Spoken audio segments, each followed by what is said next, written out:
కానీ అదే మన క్యాప్టెన్ సాబ్ ఎమ్మెల్యే పదవిని మంత్రి పదవిని గడ్డి పోచల లెక్క తెలంగాణ కోసం ఈ రాష్ట్రం కోసం త్యజించినటువంటి నాయకత్వం ఇవాళ బీఆర్ఎస్ పార్టీలో ఉన్నది. అది మనం గుర్తు చేసుకోవాలి. త్యాగాల పునాదుల మీద మనం తెలంగాణ తెచ్చిన పార్టీ కదా. మీ అన్ని మోసాలు వెన్నుపోట్లు, కానీ త్యాగాలు బీఆర్ఎస్ వంతు, మోసాలు రేవంత్ రెడ్డి వంతు అయిపోయింది. కానీ ప్రజలు ఇప్పుడు నిజమేందో అబద్ధమేందో తెలుసుకున్నారు. అందుకే నేను మీతో కోరేది మంచిగా పనిచేద్దాం.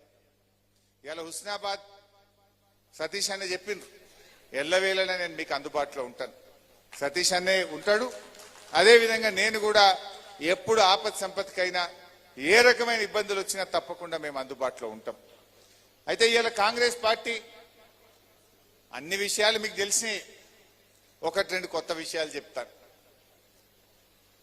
మొన్న అసెంబ్లీలో మేము ఒక క్వశ్చన్ అడిగినాం. మన దగ్గర ఎస్టీలు ఎక్కువ ఉంటారు. బీఆర్ఎస్ ఉన్నప్పుడు ఎస్టీ కార్పొరేషన్ ద్వారా డబ్బులు ఇచ్చినాం. చీఫ్ మినిస్టర్ ప్రోగ్రాం కింద కూడా ఎస్టీలకు, యువకులకు నిరుద్యోగ కల్పన కోసం, ఉపాధి కోసం పెద్ద ఎత్తున డబ్బులు ఇచ్చినాం. పారిశ్రామికవేత్తలుగా తయారు చేసినాం. మరి కాంగ్రెస్ వచ్చి ఇప్పుడు 30 నెలలు అయింది. మొన్న మేము అసెంబ్లీలో డబ్బులు అడిగినాం. కాంగ్రెస్ వచ్చిన ఈ 30 నెలల్లో ఈ రాష్ట్రంలో ఎస్టీల కోసం ఎస్టీ కార్పొరేషన్ ద్వారా ఎన్ని డబ్బులు పెట్టిండ్రు, ఎన్ని ఖర్చు పెట్టిండ్రు, ఎంతమంది ఎస్టీ యువకులకు మీరు సాయం చేసినారో చెప్పండి అని నేను అసెంబ్లీలో అడిగిన. అడిగితే సమాధానం వచ్చింది. 2730 కోట్లు పెట్టామని గొప్పగా చెప్పిండు. 2730 కోట్లు పెట్టామన్నాడు. మరి ఎంత ఖర్చు పెట్టామయ్యా అన్న దిక్కులు చూస్తుంది. ఎంత ఖర్చు పెట్టామని గట్టిగా అడిగితే చెప్పింది ఎంత అంటే, ఉమక్క వచ్చిందట, దయచేసి వేదికపైకి రావాల్సిందిగా కోరుతుంది. అయితే ఎంత ఖర్చు పెట్టామయ్యా అంటే 52 కోట్లు ఖర్చు పెట్టామన్నారు. దేనికి పెట్టింది 52? ఎస్టీ కార్పొరేషన్ లో ఉండే ఉద్యోగుల జీతాలకు, వాళ్ళ కరెంటు బిల్లుకు, ఏసీల బిల్లుకు, కార్లలో పెట్రోల్ డీజిల్ కు పెట్టిండ్రు. మరి ఎవరికైనా ఒక్క ఎస్టీ కన్నా కాంగ్రెస్ వచ్చినాక మేలు జరిగిందా? ఒక్క ఎస్టీ కన్నా ఉపాధి దొరికిందా అంటే ఈ రాష్ట్రంలో 30 నెలల కాంగ్రెస్ పాలనలో ఒక్క గిరిజన యువకులకు ₹1 కూడా సాయం జరగలే. అంటే ఎస్టీల ఓట్లు కావాలి, ఎస్టీలను వాడుకున్నారు తప్ప చేసిందేం లేదు.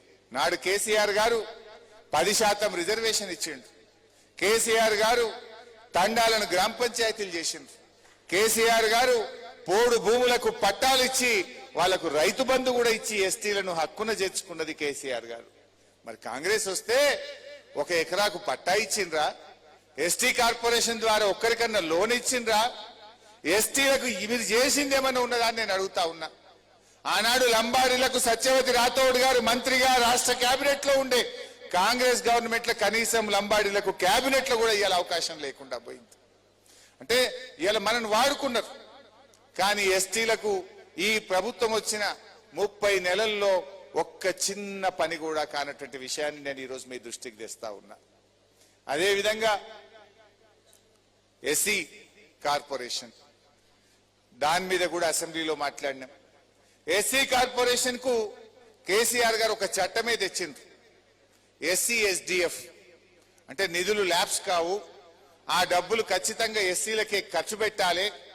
ఒకవేళ ఆ సంవత్సరంలో ఖర్చు పెట్టకపోతే వచ్చే సంవత్సరానికి క్యారీ ఫార్వర్డ్ అయితే తప్ప ల్యాప్స్ కావని దేశములోనే SC/SDF విషయంలో చట్టం తెచ్చిన తొలి రాష్ట్రం మన తెలంగాణ రాష్ట్రం, మన కేసీఆర్ గారు ప్రభుత్వం.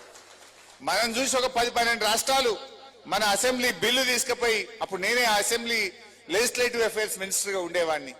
అనేక రాష్ట్రాల వాళ్ళు వచ్చి జర మీ బిల్లు కాపీ ఇయ్యరా, మేము కూడా చట్టం చేస్తాం మా రాష్ట్రంలో అంటే, మన బిల్లు తీసుకుపోయి అనేక రాష్ట్రాల్లో చట్టం చేసిందంటే మనం అంత గొప్ప చట్టం ఆ రోజు మనం చేయడం జరిగింది. పోని మరి ఆ ఎస్సీలకు ఏమైనా చేసిందా కాంగ్రెస్? ఎన్ని డబ్బులు పెట్టిండ్రు బడ్జెట్ లో అడిగినాం.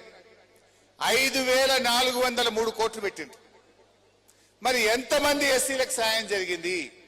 ఎస్సీలకు ఏమన్నా ఎస్సీ కార్పొరేషన్ ద్వారా లోన్ ఇచ్చిండ్రా అంటే 30 నెలల్లో ఈ రాష్ట్రంలో ఒక్క ఎస్సీకి కూడా ఎస్సీ కార్పొరేషన్ ద్వారా లోన్ రాలే, ఒక్క కుటుంబానికి కూడా మేలు జరగలే. బడ్జెట్లో పెట్టుడు, బల్లలు కొట్టుడు, డబ్బులు ఎగబెట్టుడు. నా ఎస్సీలకు ఒకరికి మేలు జరగలే, నా ఎస్టీలకు కూడా ఒక్కరికి కూడా మేలు జరగలే. పోనీ పాపం బీసీల కన్నా చేసిందా? బీసీల కన్నా మేలు జరిగిందా? బీసీ కార్పొరేషన్కి ఎన్ని నిధులు పెట్టిండ్రు, ఎంత ఖర్చు పెట్టిండ్రు అని అడిగినాం. 1370 కోట్లు బీసీ కార్పొరేషన్కి పెట్టినామని చెప్పిండ్రు. పోనీ మరి ఆ 1370 కోట్లలో ఏ బీసీల కన్నా డబ్బులు విడుదలైనాయా, ఏ బీసీల కన్నా మేలు జరిగిందా అంటే ఒక్క రూపాయి వచ్చింది లేదు. బీసీ కార్పొరేషన్ ద్వారా ఒక్క కుటుంబానికి మేలు జరిగింది లేదు.